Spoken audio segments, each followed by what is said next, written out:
Hi everybody, I'm Bree the Plant Lady, counting down my top 5 plants for the month of April here in my Zone 7 Central North Carolina garden. I couldn't not include the beautiful Bachelor Buttons or Centuria or Cornflower.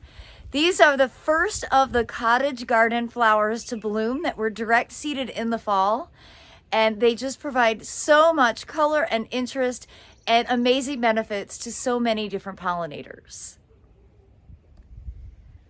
As you can see in this big cottage garden border, the Bachelor Buttons are the first things to bloom.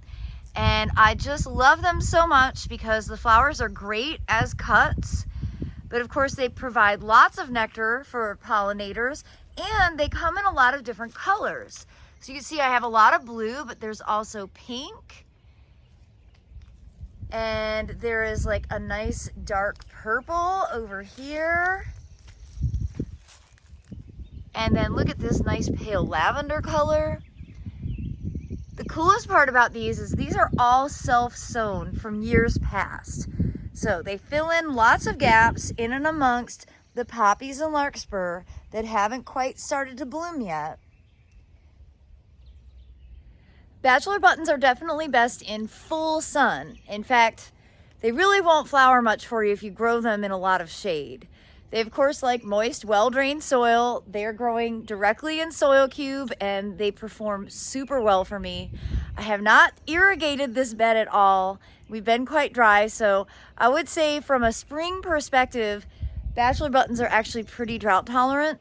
Here in the southeast, they only grow as a cool season flower. They will, set seed and die by the time middle June runs.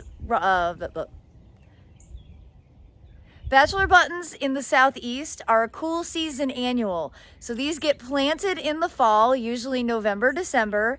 They grow all winter long and then flower now in the spring. By the time it gets really hot in the middle of June, these will have set seed and died, and then I can get this whole bed replanted with summer plants. So remember, if you are in zones 6 through 9, Bachelor Buttons are actually something that you would plant in the fall so that you can enjoy them for their spring show.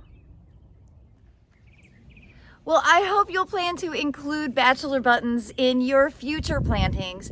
They really are one of the key plants for a cottage garden style, which is exactly what this bed behind me is.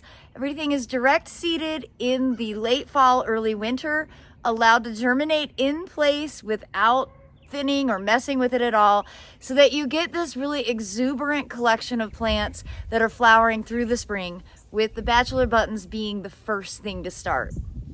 Well, be sure to tune in for tomorrow's top 5 plant for April right here from Zone 7. Thanks so much for watching, everybody.